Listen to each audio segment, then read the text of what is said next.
Trump officials discussed a $500 million independence loan for Alberta. You heard that right.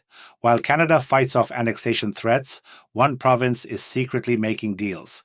I'm Andrew Meatrich, former analyst for a state-run media outlet, now independent truth-teller living in Europe. I chose facts over propaganda, and today I'm exposing two explosive stories that connect in ways you won't believe. Alberta separatists see Trump as a powerful ally who would recognize a breakaway province should independence votes succeed. Meanwhile, Germany is quietly dismantling your financial privacy with new cash restrictions.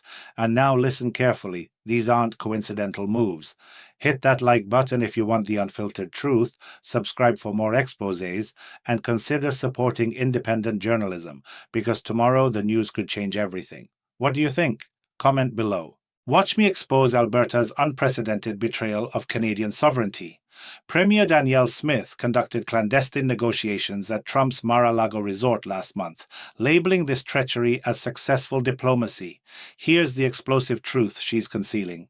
Independence advocates secured assurances that Trump administration would formally recognize Alberta's breakaway status following a victorious secession vote. Jeffrey Rath's Alberta Prosperity Project orchestrated mass gatherings where participants openly celebrated Trump's harsh immigration crackdowns. They're demanding ICE-style enforcement operations in their proposed sovereign territory. This will shock you. Peter Downing, representing the America Fund, explicitly praised America's deportation apparatus, describing ICE agents as wonderful, tough operatives with firearms ready to forcibly remove undesirable populations. These aren't Canadian patriots, they're aspiring autocrats. The resurrected Alberta Fair Deal panel intensifies pressure for dismantling equalization transfer programs and complete withdrawal from the national pension system. Smith promises to establish a second commission if Ottawa rejects her ultimatums. During Trump's Alberta G7 visit, he enters Canada's petroleum heartland, where extremist factions rally beneath hybrid American-Canadian banners. Red Deer assemblies showcase modified protest anthems advancing separatism while hawking independence merchandise. Pay close attention now. Smith's United Conservative Party enacted sovereignty legislation deliberately violating federal constitutional frameworks. This isn't diplomatic maneuvering, this is preparation for unilateral secession. The situation escalates dramatically. Smith issues ultimatums threatening catastrophic national unity breakdown if Ottawa ignores her demands, wielding Trump's backing as political ammunition. She's weaponizing Canadian democracy while Saskatchewan Premier Scott Moe endorses her extremist agenda. Smith brazenly defies the collaborative Team Canada strategy against Trump's territorial ambitions, while Ontario's Doug Ford and Quebec's Coalition Avenir Quebec rally behind federal leadership defending national sovereignty. Alberta courts foreign interference. Understand this clearly. Smith brands Alberta's energy resources as Canada's ultimate leverage against Trump's trade war, simultaneously conducting backroom negotiations with the identical administration waging economic warfare. She lobbies Mar-a-Lago for petroleum exemptions while publicly supporting national cohesion. Alberta's legislature revolutionized referendum procedures, slashing signature requirements from 600,000 to merely 177,000 citizens. They compressed collection timeframes from 12 months to 4, systematically manipulating democratic processes. Here's damning evidence. Smith dismisses Federal Emergency Measures Act intervention against unauthorized independence declarations. When pressed directly, separatist leadership admits they'll address that obstacle when encountered. That's not strategic planning, that's reckless fantasy. Alberta supplies over 1/5 of America's total oil consumption.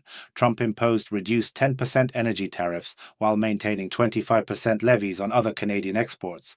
Smith recognizes her petroleum leverage and exploits it against her homeland. Stay with me for the unfiltered truth. Smash that like button, because provincial treachery pales compared to Germany's emerging financial surveillance apparatus. Germany orchestrates systematic financial control under anti-crime pretenses. Beginning 2026, German authorities imposed €10,000 maximum cash transaction limits following Brussels directives. Fresh regulations specifically target high-end merchandise vendors, luxury aircraft dealers, maritime vessel sales, and eventually major football organizations, including Bayern Munich and Borussia Dortmund, by 2029. Federal authorities mandate commercial establishments provide minimum one electronic payment option beyond physical currency. Survey data reveals 76% of Germans anticipate Girocard dominance as their preferred transaction method, contrasted with 53% expecting continued cash reliance. They're engineering public opinion through selective polling. Recognize this blueprint? Initially implement expanded anti-money laundering authority surveillance capabilities. Subsequently eliminate substantial cash transactions. Property acquisitions exceeding specified amounts prohibit payment via physical currency, cryptocurrency, precious metals, or gemstones. Focus intently now. Germans demonstrate profound skepticism regarding digital euro implementation due to privacy violations, particularly older demographics concerned about financial tracking and data exploitation. The Bundesbank acknowledges citizen apprehensions, yet advances implementation regardless. Physical currency maintains majority status, representing 51% of German transactions, though declining more rapidly than historical patterns. The German Retail Federation cautions against unforeseen repercussions, while governmental authorities ignore democratic consultation. Here's concealed intelligence. 15% of survey respondents currently struggle accessing automated teller machines or banking facilities, dramatically increased from 6% in 2021. They systematically dismantle cash infrastructure while compelling digital dependency. Discover the horrifying reality behind Germany's digital oversight network.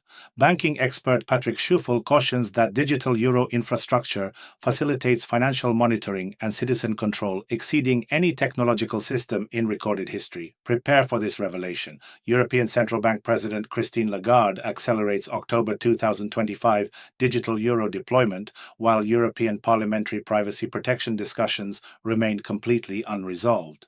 Technology development contracts exceeding €1 billion have been distributed without adequate public oversight.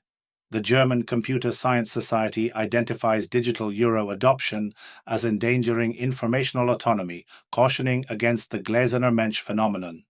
This translates as transparent citizen, where governmental authorities achieve comprehensive monitoring of individual financial conduct. Critical digital euro architectural decisions originate from unelected ECB technocrats in Frankfurt, completely bypassing democratic representation. Citizens face deliberate exclusion from policy participation, while bureaucratic administrators construct their electronic monitoring system. European data protection authorities demanded legislative modifications, advocating for complete privacy in small-value transactions. However, the ECB declines guaranteeing anonymous transaction data storage, deliberately maintaining surveillance possibilities. Digital euro implementation requires individual holding restrictions approximately €3,000 per citizen, necessitating unified access portals for user identification. This creates centralized databases connecting every citizen to their complete financial activities. Subscribe immediately if you cherish personal privacy, support this video if you reject digital authoritarianism, and share your perspectives below. Connect the dots with me. Alberta separatists embrace authoritarian enforcement while Germany builds digital surveillance infrastructure. Both represent the same threat: centralized control over free people. Smith seeks partnership with Trump, independent of Ottawa, using annexation threats to gain leverage. Meanwhile, the digital euro sets irreversible precedent for financial control across Europe. Different methods, same goal.